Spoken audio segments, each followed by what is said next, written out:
Tariff matching by Canada creates a chance to tilt TFSA exposure toward TSX financials that can absorb the hit.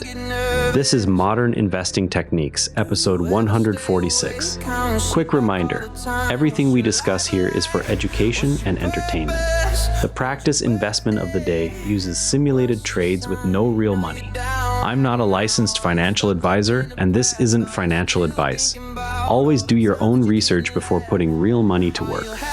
The S&P 500 closed at 7,674, up 0.4%. The NASDAQ Composite closed at 26,180, also up 0.4%. The TSX Composite closed at 36,620, up 0.7% and more than 250 points. Banking and mining names led the Canadian advance, while investors set aside fresh trade tension. The portfolio sits at $277 cumulative across 52 trades, with matched window alpha of negative 1.7% versus the NASDAQ, across one rules-based trade. Rate decisions and earnings remain the next focal points. With the broader tape stable, let us move to today's simulated trade and how we are applying Catalyst rules right now. Judging a fintech stock before purchase starts with two core checks on revenue quality and competitive moat. Durable fee income matters more than one-time gains when tariff friction can raise funding costs.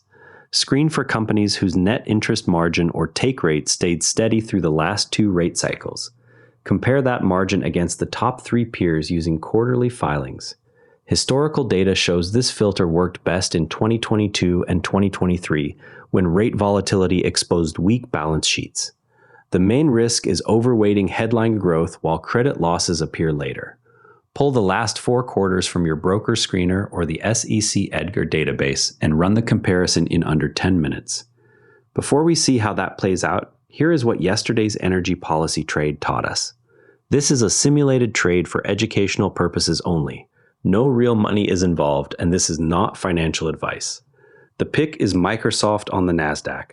The catalyst is the confirmed arrival of first production NVIDIA Vera Rubin chips at Microsoft data centers. Price action sits above the 50-day moving average, with volume near the 20-day average. Nearest support rests at the 20-day moving average. A 6% stop loss caps the maximum loss if rollout news fades. The target range is 3 to 6% over 5 sessions. Confidence is medium because the catalyst is confirmed, yet sector rotation into broader tech remains uncertain. The invalidation trigger is any public statement that the Vera Rubin rollout timeline slips beyond the current quarter. This pick shows how to turn a single executive quote into a rules-based entry while respecting the volume filters we already have in place. We will track the position through Friday. Last week's hold was QEC.TO, entered at 27 cents on the Monday open. The position exited at 26 cents on the Friday close for a loss of 3.7% or $37 on a $1,000 position. The NASDAQ gained 0.4% over the same window, producing negative 4.1% alpha. The catalyst produced no follow-through once broader market volatility took over. The catalyst produced no volume confirmation. That loss highlights why we keep the full record transparent. Let us look at the updated scoreboard. The rules-based record began on August 18, 2026 under fixed 5-session holds with entry at the next open and exit at the stop or horizon. 52 traded sit on the board with a 54% win rate and cumulative profit of $277. Average return per trade is 0.53%. The matched window alpha versus the NASDAQ is negative 1.7% across one rules-based trade. The sample remains too small to call an edge, so this is still a scoreboard rather than evidence. That same cycle-aware thinking appears in our next segment on sector rotation.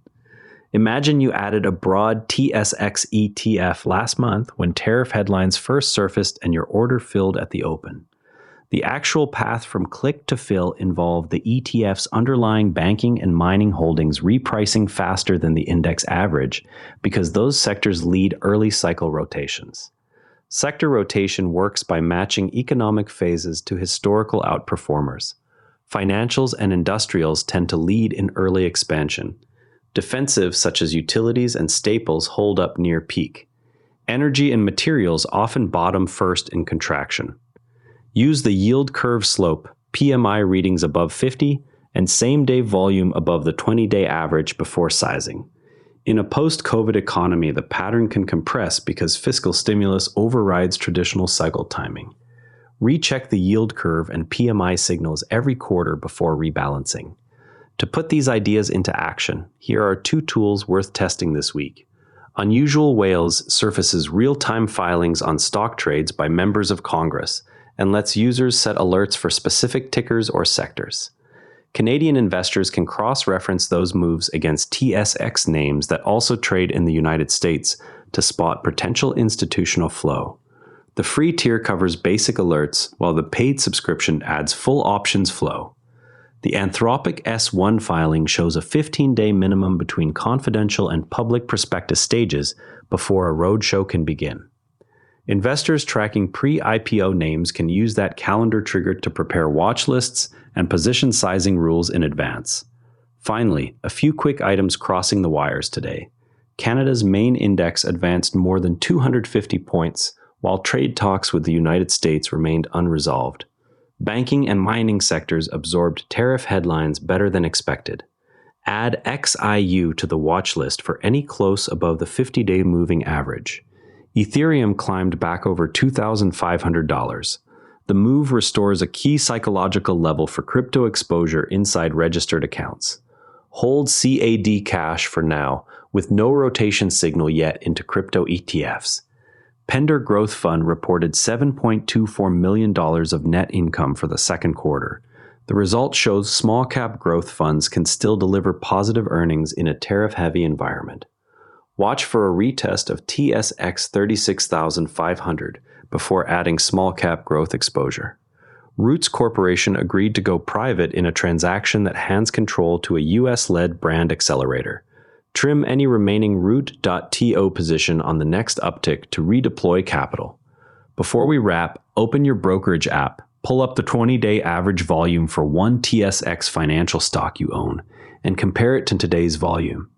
If today's print is higher, note the price level as a potential rotation entry point. Tomorrow I will check whether the Microsoft catalyst is holding and whether volume confirmation appears on any TSX financial names. That's modern investing techniques for today. If you found this useful, share it with a fellow investor and subscribe wherever you listen. Check the resources page for tools and platforms we discussed. We're back tomorrow. Keep learning, keep investing. And if you'd rather watch than listen, find us on YouTube at NARA Network. Links in the show notes. One more thing. If you liked today's episode, our sister show, First Principles Daily, is worth a spot in your feed. Reasoning from raw materials, not analogy, on the breakthroughs that actually cut cost. It's one of the NARA Network's daily briefings, all free at naranetwork.com. Prefer reading? Today's full write-up, sources, and transcript are on the episode blog at naranetwork.com. Same briefing, readable format. This episode used AI voice synthesis of my voice. Editorial selection and analysis are my own. Do you ever wonder where we go after this? Are you high right now? Do you ever get nervous? Do you ever stay awake, counting sheep like all the time? What's your life like? What's your purpose? When's your birthday? What's your sign? Are you down right now? Are you stuck up in the past? Are you still thinking about